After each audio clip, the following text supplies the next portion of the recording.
I do not want any blood spilt. Not of an ogoni man, not of any strangers amongst us. We are going to demand our rights peacefully, non-violently, and we shall win.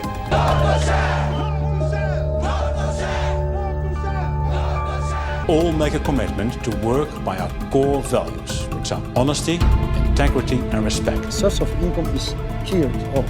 What you see is oil. It's crude instead of water. This is Shell in the mid-90s, one of the biggest oil companies in the world. They have been exploring Nigerian oil for a few decades without caring about the environmental damage it caused. This time they have a problem. The people of Ogoni land, a region in southeast Nigeria with a large oil reserve, has had enough of their business. Shell should go.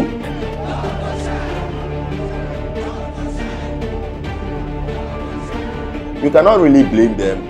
Oil spillage, waste dumping, pollution of water supply. People are forced to drink cancer substance with every sip of water. Fishing and farming have become history. Many women can't feed their family anymore. Because if they lose control of Nigeria, they have lose on billions of dollars in the oil market. So what do? Call on your friend, the Nigerian government. During this time in the mid-90s, Shell was so powerful, they have the entire military at their back and core. A private multinational company has the country's entire military at their pocket. This is just like Amazon having the US military in their pocket. So what did Shell do during this period in Ogoniland? They called their best friend, the Nigerian army, to stop these protesters. This resulted in white blood shed. Almost 600 homes were burned, all in the name of protecting Shell oil pipeline. The fight was far from over, but they're gonna keep fighting as dirty as possible. This is the story of Shell and the Ogoni people of Nigeria. How one private company sucked one region from all it got to nothing.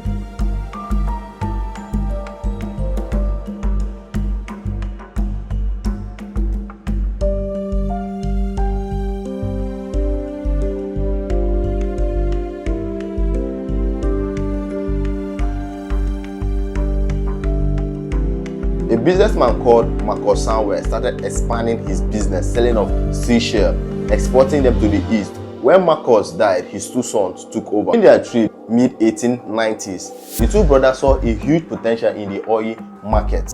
Between the region of the Black Sea and the Caspian Sea, connecting Europe and Asia, the two brothers saw a potential of the oil market. They wasted no time and started restructuring their father's business. They renamed it to Shell Transport and Trading Company due to their father's love for seashells. They collaborated with another powerful family called the Rothschild. Rothschilds were active in the business. They built up a considerable position. They had a problem, though. They couldn't sufficiently market their oil. They needed markets, and they were interested in markets, in particular in the Far East, where their potential was very great. They knew a person who traded in the Far East, who he thought had the vision and the guts and the drive to work something out, and that was Marcus Samuel. Having met the Rothschilds, Marcus Samuel recognized that he had a fantastic opportunity to create a new global oil trading company. He also knew that it was going to be very risky and dangerous because he was going against the most powerful international company, John D. Rockefeller Standard Oil. And he knew that Standard Oil would do everything it could to frustrate and prevent this new venture from getting off the ground. By 1907, the company merged with the Royal Dutch Petroleum Company. Dutch Shell was born. The finances of the company had become quite dilapidated, and finally one of Samuel's key employees told him that the only hope for survival of this company he'd created and that he really loved was to merge it with Detterding's Royal Dutch. As of that time, Shell Mingo was to compete with Rockefeller Standard Oil, which was the biggest oil company in the world during the 90s. During this time, Shell tried different opportunities to rise to the top.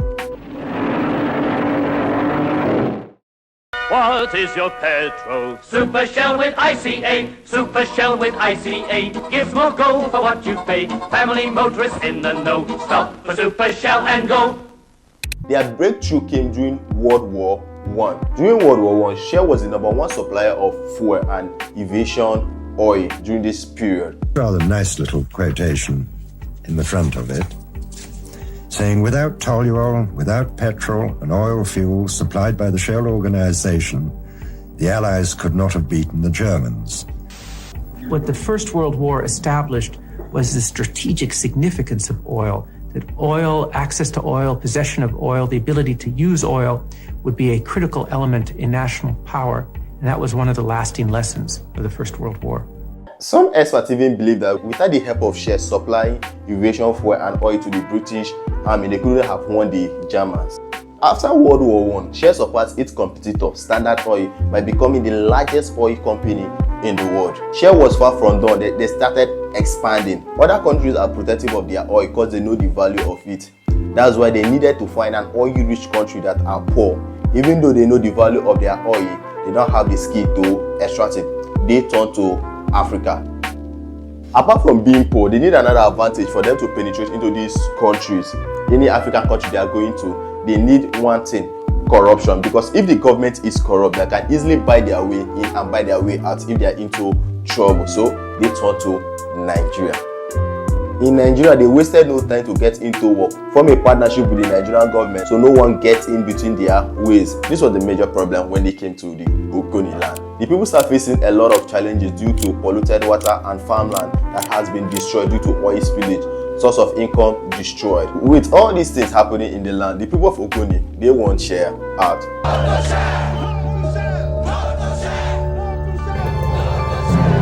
In recovering the money that has been stolen from us, I do not want any blood spilt. Not of an Ogoni man, not of any strangers amongst us. We are going to demand our rights peacefully, non-violently, and we shall win. Shall go to the Nigerian government. If you want money to still come into your pocket, keep these protesters out of the way. So, what do you think the Nigerian government will do? They call on the military. The protesters face their greatest nightmare: the military. Imagine a private-owned corporation has a country military in their pocket. It was brutal for the protesters, gunshot, tear gas. The military poured full assault on them. With this, Shell has a winning formula. Anytime they get into problem, they call on the Nigerian government to save the day. In April 1993, the military wounded 11 people who were protesting against a new pipeline, days after the troop opened fire on protesters. The government even provided weapons to protect their pipeline, boats, plane, plus a good paycheck for their service.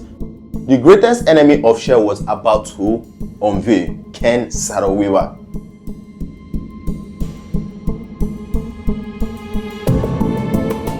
He was a Nigerian writer, environmentalist, and activist, also the president of MOSAP, an organization set up to defend the environmental and human rights of the Ogoni people in Nigeria. In 1993, he led a peaceful protest against the pollution of Ogoni land and water.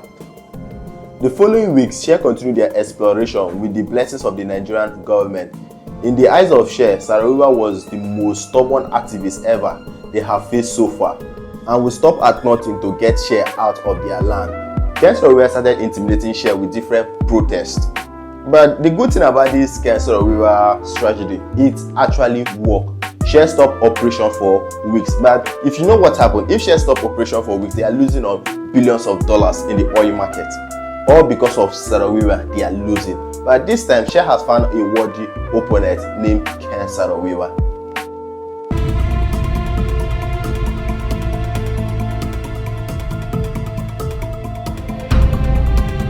The conspiracy between the Nigerian government to bring down Ken Saro-Wiwa with his MOSAP group. Here comes a perfect opportunity.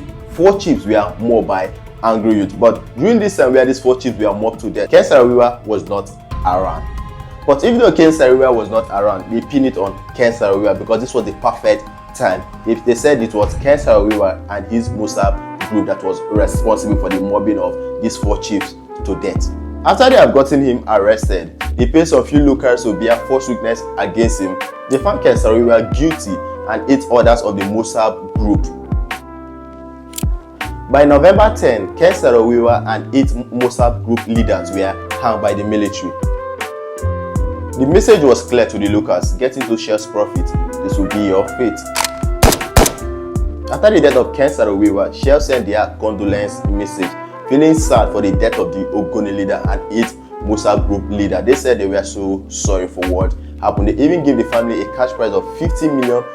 Shell feeling sorry for the damages caused to the family by the Nigerian government. But up till today, Shell has pleaded not guilty of any allegation involving Ken Saro-Wiwa's death and the 8 Musab group.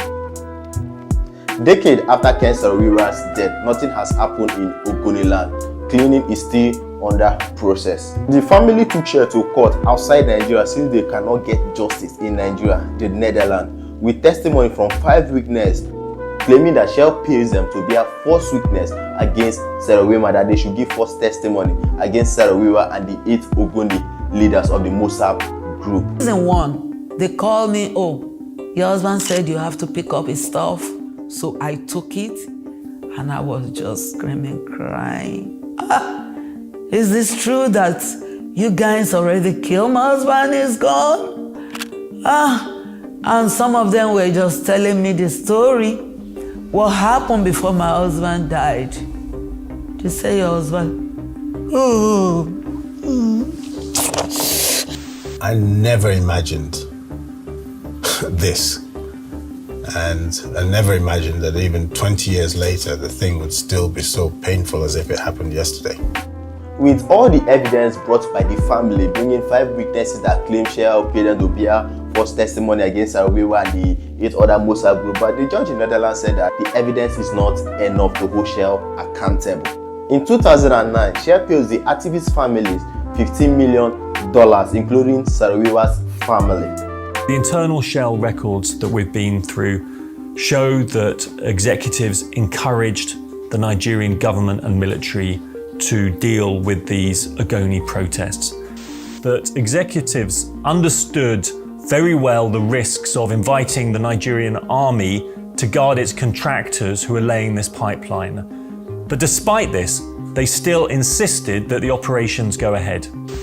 They were really buying the special forces for future assignments and to make sure that they would keep doing their favors. And they were really not sending a signal that killing people is out of the order. Till this day, Shell has denied any involvement in all this. If you like this video, don't forget to hit the subscribe button because this video takes a lot of research and time to edit, shoot and draft. So hit the subscribe button. This will encourage us more to create more videos like this for you.